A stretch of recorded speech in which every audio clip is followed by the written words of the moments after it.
보라, 내가 새 일을 행하리니 이제 나타낼 것이라. 사랑의 하나님, 이른 아침 우리의 잠을 깨우시고 하나님의 말씀을 듣는 자리로 이끌어 주시니 감사합니다.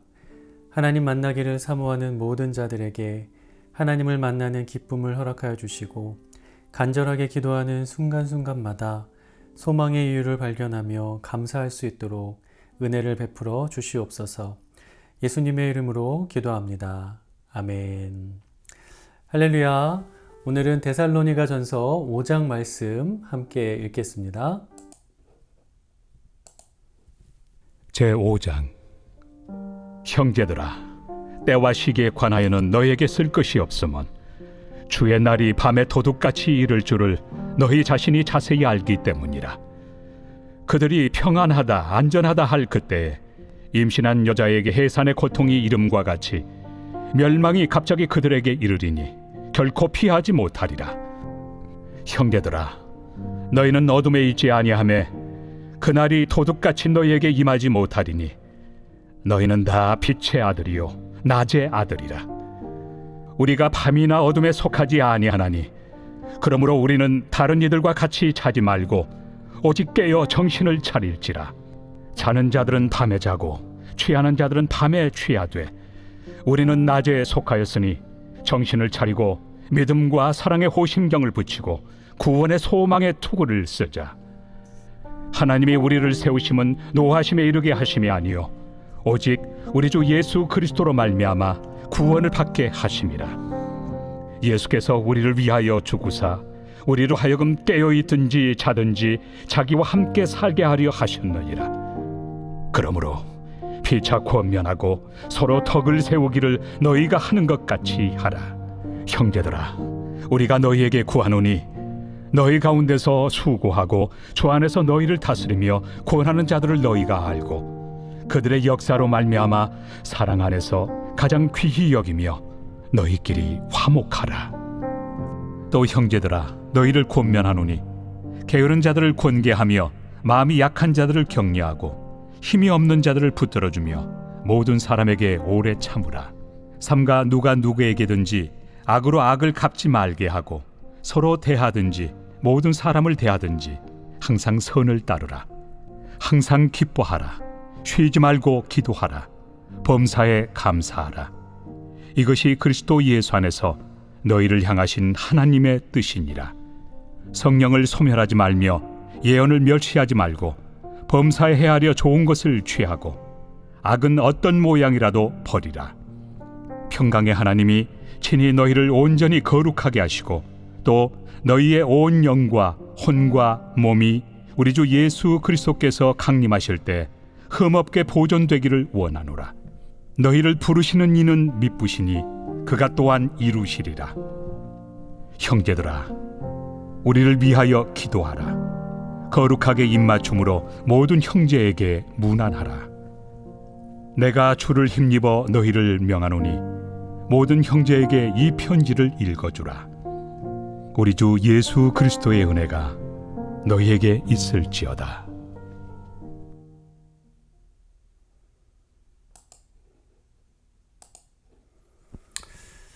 할렐루야. 사랑하는 성도 여러분, 8월 6일 토요일 아침입니다.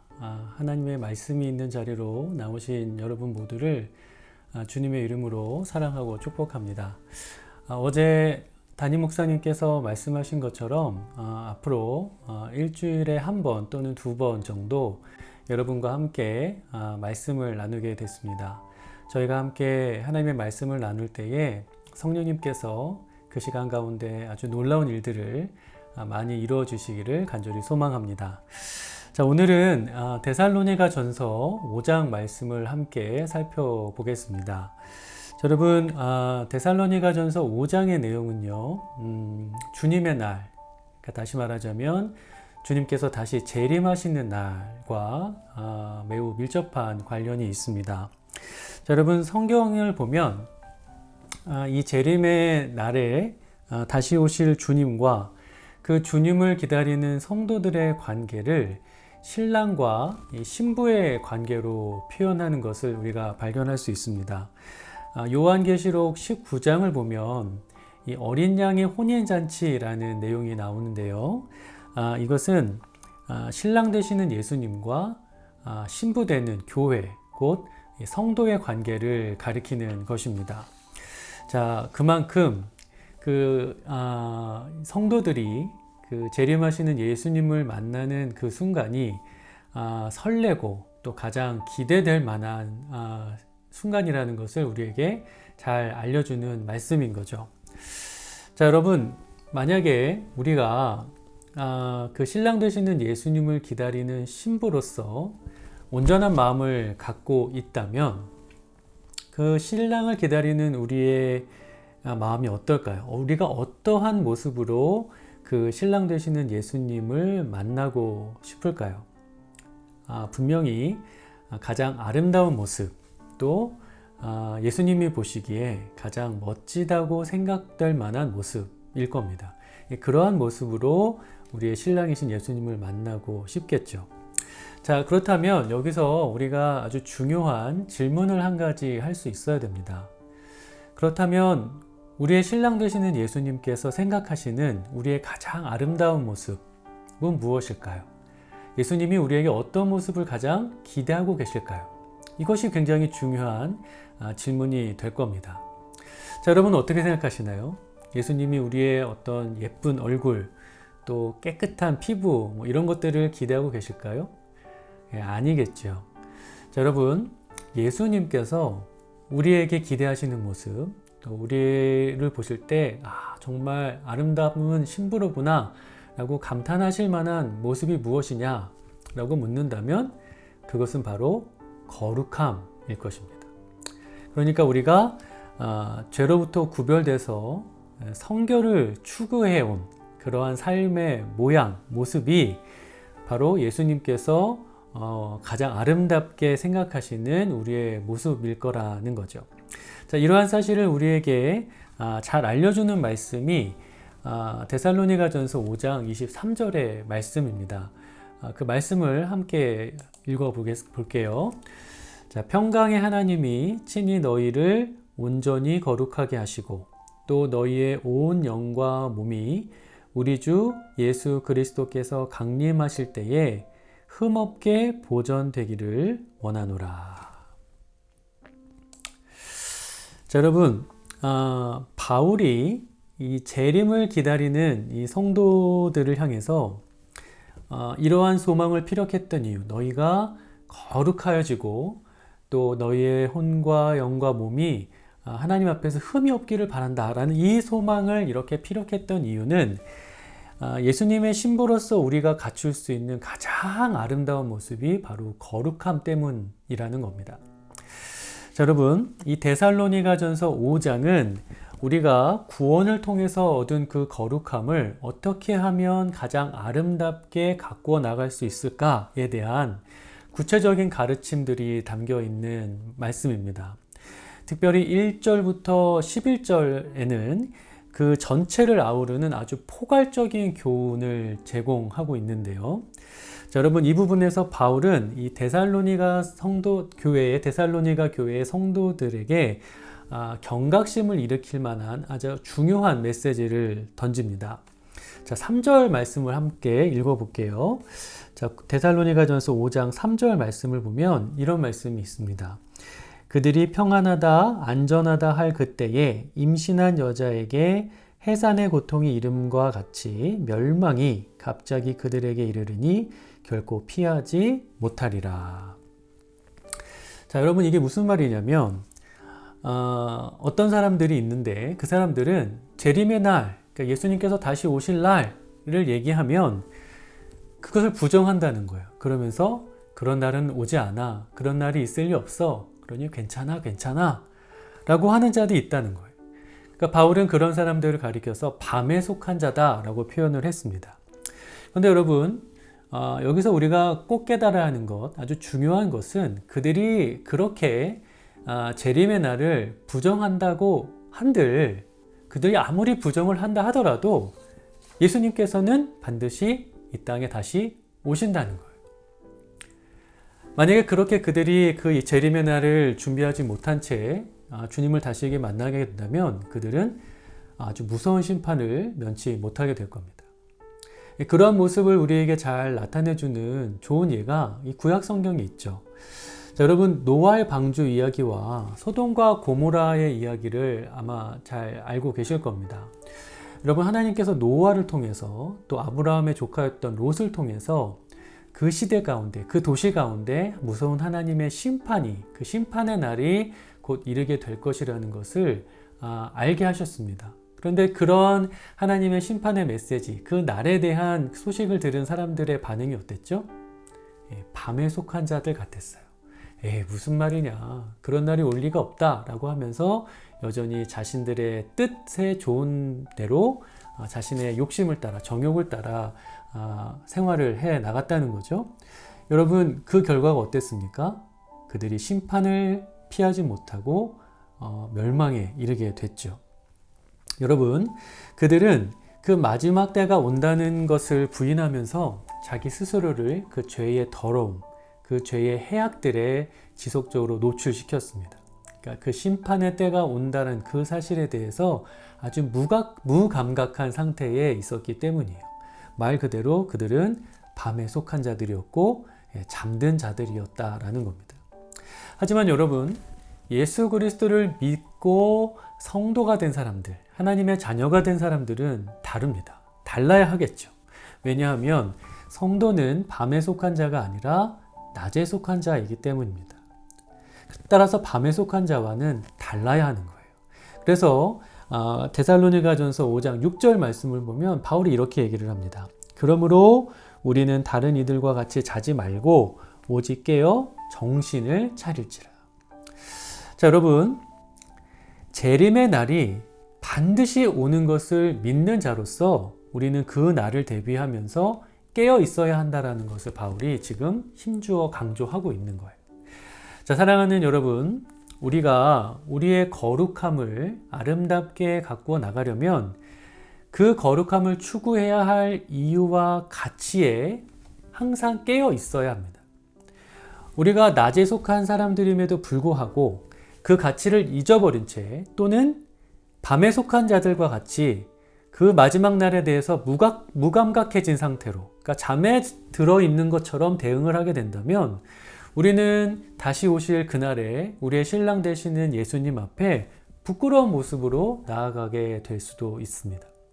때문에 우리는 우리가 살아가는 이 시간이, 이 현 시대가 다시 오실 주님을 기다리고 또 그분과의 혼인잔치를 준비하고 또 그분과 영원히 함께 할 시간을 준비하는 때라는 것을 잊게 만드는 것들, 또 그것에 대해서 깨어있지 못하게 만드는 것들에 대해서 늘 깨어있고 그들이 우리에게 주는 유혹에 항상 그런 공격에 맞서 싸울 수 있어야 한다는 거예요.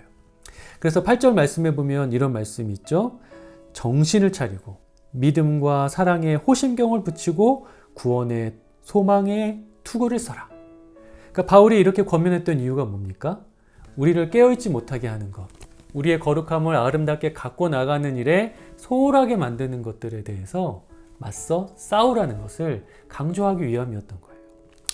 자, 사랑하는 여러분, 이것은 곧 하나님을 향한 믿음과 사랑의 관계 안에서 우리에게 확실히 약속된 그 재림의 때를 소망하는 마음으로 우리 스스로를 죄로부터 지키며 우리의 거룩함을 가꾸어 나가야 한다라는 바울의 강력한 권면이라는 것, 나아가 하나님의 우리를 향한 마음이요 명령이라는 것을 우리가 확실히 깨닫게 되시기를 간절히 축원합니다.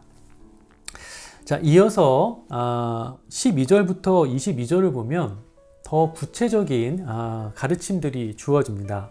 말씀을 좀 요약해서 설명을 드리자면 바울은 이 부분에서 성도들에게 서로 사랑하고 화목하게 지내는 일, 또 게으름에서 벗어나는 일, 또 악한 일에 지지 말고 늘 선을 행해야 하는 일, 또 항상 우리가 잘 아는 말씀인데 항상 기뻐하고 쉬지 말고 기도하고 범사에 감사해야 한다는 일 등등 아주 여러 가지 다양한 가르침을 구체적으로 제시를 합니다.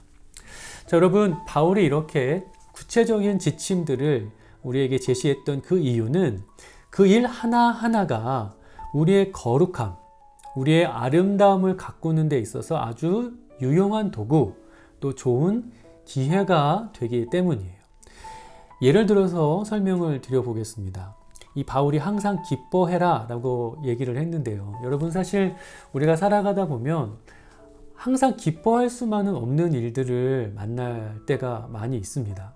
그런데 여러분, 그 순간에 물론 기뻐하기 힘든 상황이긴 하지만 탄식하고 좌절하고 또 불만스럽게 그런 마음을 가지고 살아가는 것보다 그 순간에도 여전히 나와 함께 하시는 우리의 주님을 생각하면서 기뻐할 수 있는 이유를 찾고 또 기뻐하기를 선택한다면 바로 그 순간 우리의 거룩함이 더욱 아름답게 가꿔져 나갈 수 있다라는 거예요. 또 쉬지 말고 기도하라 라는 말씀이 있는데, 우리가 삶의 모든 순간순간마다 끊임없이 하나님을 생각하고 하나님께 집중하면서 우리의 뜻과 마음을 하나님의 뜻과 마음에 맞춰 나가는 그 순간을 통해서 우리의 거룩함이 신랑 되시는 예수님 보시기에 더욱더 아름다운 모습으로 가꿔져 나갈 수 있다라는 것을 성경이 우리에게 말하고 있는 겁니다. 자, 사랑하는 우리 샬롯 연합교회 성도 여러분, 만약 우리가 미래에 대한 확실한 믿음을 갖고 있다면, 장차 일어날 일에 대한 확실한 믿음을 갖고 있다면 현재의 삶은 그 미래에 아주 지대한 영향을 받게 됩니다. 받게 될 수밖에 없는 거예요. 예를 들어 볼까요? 주일 저녁이 됐습니다. 그러면 다음이 무슨 날이죠? 월요일이죠. 그렇다면 직장에 다니시는 분이라면 정말 출근하기가 싫으실 것이고, 또 학생의 경우라면 학교 가기가 싫을 겁니다. 그런데 여러분, 학교 가는 건 내일이고 직장에 출근하는 건 다음 날인데 왜 그것을 생각하는 바로 지금 이 시간에 우리의 마음이 그렇게 불편해지는 걸까요? 또 반대로 생각해 볼 수도 있습니다. 내일 그토록 기다리던 휴가를 떠나는 거예요. 그러면 여러분, 휴가를 아직 떠나지도 않았는데 내일 아침 눈을 뜨면 우리가 아주 멋진 곳에 여행을 갈 거다라는 그 사실 때문에 지금 우리의 마음이 기쁘기 시작합니다. 두근두근 거리기 시작해요. 왜 그런 걸까요? 미래에 반드시 일어날 일에 대한 그 확신이 지금 나에게 영향을 미치고 있기 때문입니다. 사랑하는 여러분, 앞으로 우리의 인생 속에서 반드시 마주하게 될 아주 중요한 순간이 있습니다. 사건이 있습니다. 그리고 그것이 우리의 평생에 가장 중요한 일이에요. 그것은 다시 이 땅에 재림하시는 예수님을 만나는 일입니다. 여러분, 어떠한 일이 있어도 그 누가 그 사실을 부정한다 해도 그날은 옵니다. 예수님은 반드시 이 땅에 다시 오실 거예요. 사랑하는, 중요한 것은 우리의 현재의 삶의 가치와 우리가 선택한 모든 일, 우리가 행했던 모든 일들은, 그것에 대한 평가는 그날에 만날 예수 그리스도의 판단에 따라 결정된다라는 겁니다. 하지만 천만다행인 것은 그 모든 것들을 판단하실 예수님께서 그 판단의 기준을 우리에게 이미 말씀해 주셨다는 거예요. 아주 구체적으로 말씀해 주셨다는 거예요. 어떤 기준에 부합해야 우리가 행한 일, 그리고 우리의 모습이 하나님께 칭찬받고 예수님 보시기에 아름다울지, 그 기준을 숨겨놓은 것이 아니라 이미 우리에게 말씀해 주셨다는 거예요. 그것이 바로 거룩함입니다. 사랑하는 여러분, 그 거룩함을 이뤄나가는 것, 그 거룩함으로 우리의 모습을, 우리의 삶을 아름답게 가꿔 나가는 일, 그것이 저와 여러분의 인생 가운데 가장 중요하고 가장 우선순위에 둘 수 있는, 우선순위에 두어지는 그런 일이 되기를 간절히 축원합니다. 그러한 삶을 통해서 장차 예수님께서 이 땅에 오셨을 때 우리 샬롯 연합교회 성도님들의 모습을 바라보시면서 정말 너희들은 나의 가장 아름다운 신부구나 라고 칭찬하시고 감탄하시는 그 목소리를 우리 모두가 듣게 되기를 주의 이름으로 간절히 축원합니다. 자, 오늘 우리 함께 기도하도록 하겠습니다. 먼저 개인을 위한 기도인데요. 신랑이신 예수님을 기다리는 신부로서 살게 하소서. 또 주님의 날에 대한 확고한 믿음 위에서 매 순간 가장 좋은 선택을 하게 하소서. 또 믿지 않는 가족들과 이웃에게 거룩의 가치와 아름다움을 증거하는 삶을 살게 하소서 이렇게 기도하겠고요. 또 이어서 교회를 위한 기도도 함께 하겠습니다. 우리 교회가 거룩함으로 아름답게 단장되는 교회 되게 하소서. 또 우리의 자녀들이 세상의 풍조를 따르지 않고 거룩함을 추구하는 믿음의 사람들로 성장하게 하소서. 또 영육 간의 치유의 역사가 일어나는 교회 되게 하소서. 우리 이러한 기도 제목을 가지고 함께 간절한 마음으로 기도하도록 하겠습니다.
이 모든 말씀 예수님의 이름으로 기도합니다. 아멘.